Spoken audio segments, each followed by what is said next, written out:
Career ଆରମ୍ଭ କରିଥିଲେ ଝାଞ୍ଜିରି ମଙ୍ଗଳାରେ ରହୁଥିଲେ ସେ ବେଳର କଥା ଯଦି ମୁଁ କହିବି ଆଜି ଆମ ଗହଣରେ ଶାନ୍ତିରାଜ ଖୋସଲା ବି ନାହାନ୍ତି ଗୋଟିଏ ରୁମ୍ରେ ସିଏ ଶାନ୍ତିରାଜ ଖୋସଲା ରହୁଥିଲେ ଆମ ଓଡ଼ିଆ ସଙ୍ଗୀତ ଯେତେବେଳେ ଆମେ ଆଲବମ୍ ଆରମ୍ଭ କଲୁ ହିନ୍ଦୀ ଗୀତ ଚାଲିଥିଲା ତାର ଯଦି ଆମେ ଦେଖିବା ଓଡ଼ିଆ ଗୀତକୁ ପୁଣି ଲୋକମାନଙ୍କ ପାଖରେ ପହଞ୍ଚାଇବାର ଯଦି ବଡ଼ ହାତ ଥିଲା ପ୍ରଥମେ ଆରମ୍ଭ କରିଥିଲେ ସରୋଜ ନନ୍ଦ ଏବଂ ତାପରେ ଅଭିଜିତ ମଜୁମଦାର ହେଉଛନ୍ତି ସେ ମାଇଲ ଖୁଣ୍ଟ ଯିଏକି ଓଡ଼ିଆ ସଙ୍ଗୀତକୁ ପୁଣି ଓଡ଼ିଆମାନଙ୍କ ପାଖରେ ପହଞ୍ଚାଇବା ଏବଂ ଲୋକମାନଙ୍କ ପାଖରେ ତାଙ୍କୁ ପରିଚୟ ଦେବାରେ ଏବଂ ତାଙ୍କୁ ବହୁତ ପ୍ରକାରର ଭଲ ପାଇବା ଦେବାରେ ଅଭିଜିତ ମଜୁମଦାରଙ୍କର ଗୋଟେ ହାତ ଥିଲା ଦାଦା ଅନେକ ଦିନ ହେଲା ପୀଡ଼ିତ ଥିଲେ ଏବଂ ଏଠି ଆଡମିଟ୍ ଥିଲେ ଆଜି ସେ ଆମ ଗହଣରେ ନାହାନ୍ତି ଆମକୁ ଛାଡ଼ି ଚାଲି ଯାଇଛନ୍ତି ନିହାତି ଏକ ଦୁଃଖଦ ଘଟଣା ଓଡ଼ିଆ ସଙ୍ଗୀତ ଜଗତ ପାଇଁ ଆମ କଳାକାରମାନଙ୍କ ପାଇଁ ଏବଂ ଓଡ଼ିଆ ସଙ୍ଗୀତର ଶ୍ରୋତାମାନଙ୍କ ପାଇଁ ଇଏ ଦୁଃଖଦ ଇଏ ଯେଉଁ ଅପୂରଣୀୟ କ୍ଷତିକୁ ପୁଣି ପୂରଣ କରିବା ଏତେ ସମ୍ଭବ ନୁହେଁ କାରଣ ସିଏ ଯେଉଁ ପ୍ରକାରର ସଙ୍ଗୀତ ବା ମ୍ୟୁଜିକ୍ କରୁଥିଲେ ଯେଉଁ ଗୀତ କରୁଥିଲେ ସେ ସବୁଦିନ ପାଇଁ ଓଡ଼ିଶାର ଶ୍ରୋତାମାନଙ୍କ ମନରେ ମାଇଲ ଖୁଣ୍ଟ ହେଇକି ରହିବ 100% ରହିବ ଏବଂ ମୁଁ ଆଜି ତାଙ୍କ ଦେହାନ୍ତରେ ମୁଁ ମର୍ମାହତ ଏବଂ ମୁଁ ଆଶା କରୁଛି ପ୍ରଭୁ ଜଗନ୍ନାଥଙ୍କ କୃପାରୁ ତାଙ୍କର ଅମର ଆତ୍ମାର ସଦ୍ଗତି ହେଉ ଧନ୍ୟବାଦ।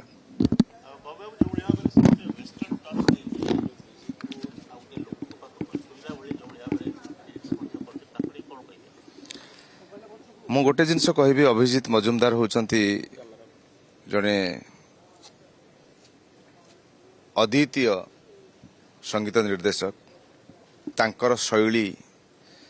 ଯେଉଁ ଆପଣ କହିଲେ ୱେଷ୍ଟର୍ଣ୍ଣ ହଉ ଇଷ୍ଟର୍ଣ୍ଣ ହଉ ଯାହା ବି କୁହନ୍ତୁ ଯେଉଁ ଗିମିକ୍ ତାଙ୍କ ପାଖରେ ଥିଲା ଯେଉଁ ପ୍ରକାର ସେ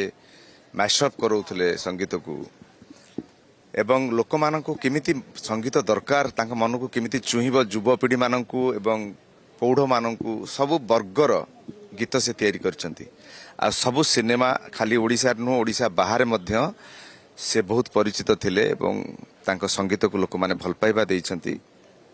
ଏବଂ ଆଜି ଗୋଟେ ଏତେ ବଡ଼ ପବିତ୍ର ଦିନରେ ଆଜି ମାଘ ସପ୍ତମୀରେ ସେ ଆମ ଗହଣରେ ଆମଠୁ ବିଦାୟ ନେଇଛନ୍ତି ମୁଁ ସବୁବେଳେ ଚାହିଁବି ଜଣେ ଭଲ ଲୋକ ଥିଲେ ଭଲ ହୃଦୟର ଲୋକ ଥିଲେ ଭଲ ମଣିଷ ଥିଲେ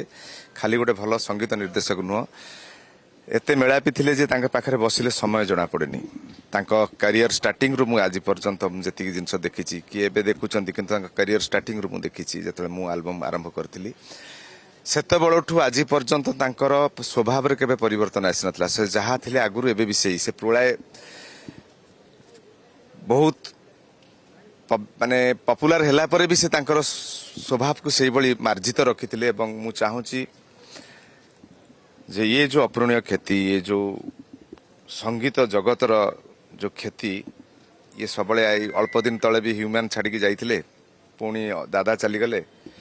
ତେଣୁ ଇଣ୍ଡଷ୍ଟ୍ରି ପାଇଁ କ'ଣ ହେଉଛି ସିନେମା ଇଣ୍ଡଷ୍ଟ୍ରି ହେଉ ସଙ୍ଗୀତ ଇଣ୍ଡଷ୍ଟ୍ରି ହେଉ ଓଡ଼ିଶା ପାଇଁ ଇଏ ଏକ ବହୁତ ଦୁଃଖଦ ଘଟଣା ଆଉ ଆକୁ ମୁଁ ବର୍ଣ୍ଣନା କରିବା ପାଇଁ ମୋ ପାଖରେ ଆଉ ଶବ୍ଦ ନାହିଁ ତେଣୁ ମୁଁ ଚାହୁଁଛି ତାଙ୍କର ଆତ୍ମାର ସଦ୍ଗତି ହେଉ